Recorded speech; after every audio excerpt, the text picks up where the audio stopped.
এটি নির্দ্বিধায় আমি স্বীকার করি যে চলার পথে আমাদেরও ভুল ত্রুটি রয়েছে, সীমাবদ্ধতা রয়েছে। আমরা প্রতিজ্ঞা করছি অতীতের ভুল ত্রুটি, সীমাবদ্ধতা অতিক্রম এবং সংশোধন করেই বাংলাদেশ ছাত্রলীগ আগামীতে তারুণ্যের স্বপ্ন পূরণের জন্য, শিক্ষার অধিকারের জন্য, মৌলিক মানবাধিকারের জন্য, গণতন্ত্রের জন্য লড়াই সংগ্রাম, আত্মত্যাগ এবং অর্জন পেরিয়ে বাংলাদেশ ছাত্রলীগকে এবারের প্রতিষ্ঠাবার্ষিকী পালন করতে হচ্ছে ভিন্ন এক বাস্তবতায়। মৃত্যুর মিছিলে যোগ হয়েছে অনেক কর্মীর নাম, কারাগারে রয়েছে হাজারো নেতাকর্মী। বাংলাদেশ ছাত্রলীগের লাখ লাখ নেতাকর্মী শিক্ষার মতো মৌলিক মানবাধিকার থেকে বঞ্চিত। সার্টিফিকেট বাতিল হচ্ছে, ছাত্রত্ব বাতিল হচ্ছে, বিভিন্ন ধরনের বেআইনি শাস্তির মুখোমুখি হতে হচ্ছে ছাত্রলীগের কর্মীদের। পরীক্ষা দিতে গিয়ে যেতে হচ্ছে কারাগারে, বাবার জানাজায় যাওয়ার সুযোগ হচ্ছে না, মা মৃত্যুর কোলে ঢলে পড়ছে জায়নামাজে, জয় বাংলা বলার অপরাধে বিসর্জন দিতে হচ্ছে জীবন। ফ্যাসিস্ট শোষকের জুলুম, নির্যাতন, নিষ্পেষণে প্রত্যেকটি মুহূর্ত কাটাতে হচ্ছে আতঙ্কে। ঠিক এই মুহূর্তে দাঁড়িয়ে বাংলাদেশ ছাত্রলীগের নেতাকর্মীদের পাশে থাকার, সহযোগিতা করার সুযোগ এবং সক্ষমতা সবসময় আমাদের হচ্ছে না। অনেকের খোঁজ খবরও আমরা রাখতে পারছি না। বাংলাদেশ ছাত্রলীগের কর্মীদের অনেকের মাঝেও অভিমান রয়েছে। বাংলাদেশ ছাত্রলীগের কর্মী হিসেবে, সহযোদ্ধা হিসেবে আমি সবার কাছেই আন্তরিকভাবে ক্ষমা প্রার্থনা করছি। প্রতিকূল এই পরিস্থিতির মুখেও বাংলাদেশ ছাত্রলীগের নেতাকর্মীদের সাথে সহযোগিতামূলক সম্পর্ক বজায় রেখেছে সাধারণ শিক্ষার্থীরা। তাদের প্রিয় বন্ধু বা সহপাঠীর ক্লাস করার অধিকার, আবাসিক হলে থাকার অধিকার, পরীক্ষা দেওয়ার অধিকার, গণতান্ত্রিক অধিকারের ব্যাপারে সোচ্চার থেকেছে ছাত্র সমাজ। বাংলাদেশ ছাত্রলীগের পক্ষ থেকে তাদের সবার প্রতি আন্তরিক কৃতজ্ঞতা জানাচ্ছি।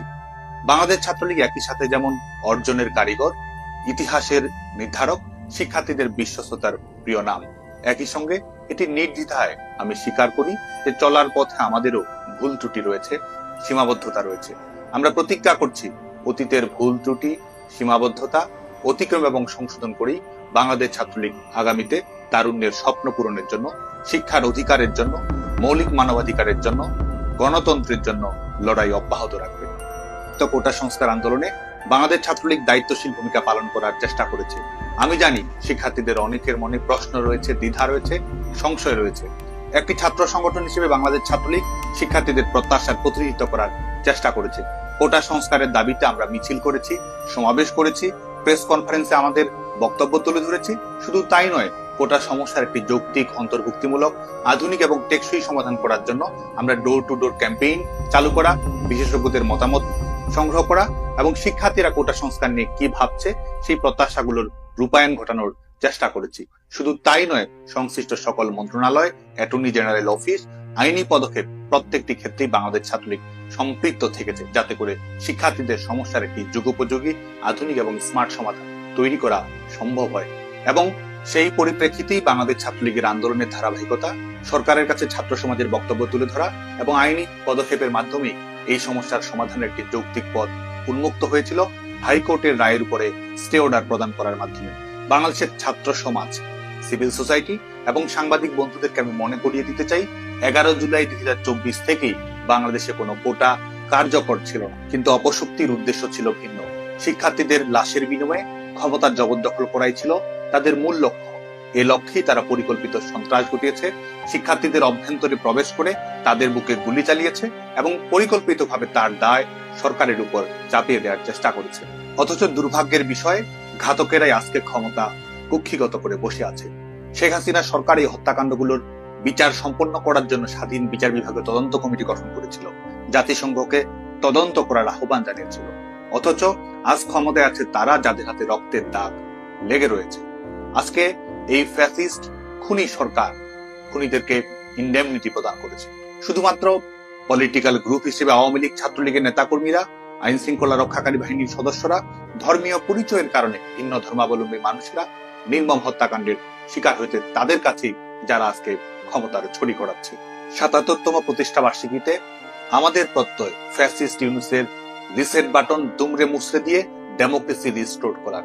আমাদের প্রত্যয় বঙ্গবন্ধু কন্যা দেশরত্ন শেখ হাসিনার সাহসী এবং সাফল্যময় প্রত্যাবর্তন নিশ্চিত করার মাধ্যমে জনগণকে বিজয়ী করার।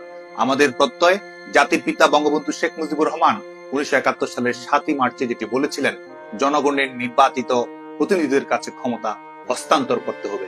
এটির মাধ্যমে এই অনির্বাচিত, অবৈধ, বেআইনি, অসাংবিধানিক স্বৈর শাসকের পরাজয় নিশ্চিত করা। বিদ্যমান বাস্তবতা এবং লড়াই বিবেচনায় রেখেই বাংলাদেশ ছাত্রলীগ এবারে তাদের প্রতিষ্ঠাবার্ষিকীর কর্মসূচি ঢেলে সাজিয়েছে। বাংলাদেশের সকল সাধারণ শিক্ষার্থী এবং বাংলাদেশ ছাত্রলীগের সর্বস্তরের নেতাকর্মীদের প্রতি আহ্বান থাকবে এই কর্মসূচিগুলো জোরালোভাবে পালন করার। ধানমন্ডি 32 নম্বর এবং টুঙ্গিপাড়ায় জাতির পিতার সমাধিতে তো অবশ্যই, একই সঙ্গে আমরা যে যেখানে যে অবস্থায় আছি সেখান থেকে জাতির পিতা বঙ্গবন্ধু শেখ মুজিবুর রহমানের স্মৃতির প্রতি শ্রদ্ধাঞ্জলি নিবেদন করব। বাংলার প্রতিটি ঘর ধানমন্ডি 32 নম্বর, এই হোক আমাদের প্রত্যয়। একই সাথে শিশু এবং শিক্ষার্থীদের সাথে নিয়ে প্রতিষ্ঠাবার্ষিকী উদযাপন করা, শীতের কারণে কষ্টের মধ্যে থাকা মানুষের মাঝে শীত বস্ত্র বিতরণ করা, দ্রব্যমূল্যের ঊর্ধ্বগতিজনিত বাস্তবতার কারণে কষ্টের মধ্যে থাকা মানুষের মাঝে দেশরত্ন শেখ হাসিনার পক্ষ থেকে খাদ্যদ্রব্য উপহার পৌঁছে দেওয়ার কর্মসূচি বাস্তবায়ন করার চেষ্টা থাকবে আমাদের। একই সাথে গণতন্ত্র, মৌলিক মানবাধিকার প্রতিষ্ঠা এবং বাস্তবায়ন করার জন্য, বাংলার জনগণের অর্থনৈতিক মুক্তি, জনগণের জীবন নিরাপত্তা, স্বস্তি এবং সমৃদ্ধির জন্য দেশরত্ন শেখ হাসিনার প্রতি বাংলাদেশের তরুণ প্রজন্মের কমিটমেন্টের বহিঃপ্রকাশ হিসেবে শেখ হাসিনা আসবে, বাংলাদেশ আসবে শীর্ষক মিছিল এবং র্যালি বাংলাদেশের প্রত্যেকটি গ্রামে, গঞ্জে, বন্দরে, মফস্বলে, শিক্ষা প্রতিষ্ঠানে করার জন্য আমি সবাইকে আহ্বান জানাচ্ছি। আমরা যেমন বাংলাদেশের প্রত্যেকটি দেয়ালে ইতিমধ্যেই লিখে দিয়েছি জয় বাংলা, আমরা এবার প্রতিটি দেয়ালে অঙ্কনে, গ্রাফিতিতে লিখে দিব শেখ হাসিনাতেই আস্থা। আমরা বাংলাদেশ ছাত্রলীগের প্রত্যেকটি সাংগঠনিক ইউনিটকে জেলা, উপজেলা, মহানগর, বিশ্ববিদ্যালয় এবং প্রত্যেকটি শিক্ষা প্রতিষ্ঠানকে অনলাইনে, অফলাইনে, যেখানে যে অবস্থায় যেভাবে সম্ভব আলোচনা সভা এবং বর্ধিত সভা করার জন্য আহ্বান জানাচ্ছি। একই সঙ্গে শিক্ষার অধিকার থেকে বঞ্চিত, নির্যাতনের শিকার ছাত্রলীগের নেতাকর্মীদেরকে আমাদের সংগ্রাম চলবে শীর্ষক ছাত্র সমাবেশ করার জন্য আহ্বান জানাচ্ছি। একই সাথে আমরা শিক্ষার্থী, বন্ধু, সহপাঠী, পরিবার, স্বজনদের বই উপহার দেব। নির্যাতিত কারাবন্দী নেতাকর্মীদের পরিবারের সঙ্গে আমরা সৌজন্য সাক্ষাৎ করব। বাংলাদেশ ছাত্রলীগের সকল স্তরের নেতাকর্মীর প্রতি আহ্বান থাকবে আপনারা ভিডিও বার্তার মাধ্যমে ছাত্রলীগের নেতাকর্মীদের প্রতি শুভেচ্ছা প্রদান করা এবং শিক্ষার্থীদের প্রতি আহ্বান জানানো। আমরা প্রত্যেকটি সাংগঠনিক ইউনিটে দাবায় রাখতে পারবা না শীর্ষক নানা ধরনের কর্মসূচি গ্রহণ করব। প্রিয় বাংলাদেশ ছাত্রলীগ, বাংলাদেশে আজ মুক্তিযুদ্ধ নির্বাসনে গণতন্ত্র অবরুদ্ধ, মৌলিক অধিকার বিপন্ন। গণতন্ত্র প্রতিষ্ঠার জন্য, মৌলিক মানবাধিকার বাস্তবায়ন করার জন্য, জাতির পিতা বঙ্গবন্ধু শেখ মুজিবুর রহমানের আদর্শ এবং সংগ্রাম বাস্তবায়ন করার জন্য, আমাদের প্রিয় নেত্রী, বাঙালি জাতির আশা এবং আকাঙ্ক্ষার প্রিয় ঠিকানা, ভরসা এবং সমৃদ্ধির প্রিয় নাম দেশরত্ন শেখ হাসিনার জন্য আমাদের সংগ্রাম আমরা অব্যাহত রাখবো। প্রত্যেক মুহূর্তেই আমাদের আন্দোলন আরো জোরালো হবে। ফ্যাসিস্ট ইউনূসের আয়ু ফুরিয়ে আসছে। আমরা লড়বো, আমরা মরবো এবং আমরাই বিজয়ী হব। জয় বাংলা, জয় বঙ্গবন্ধু।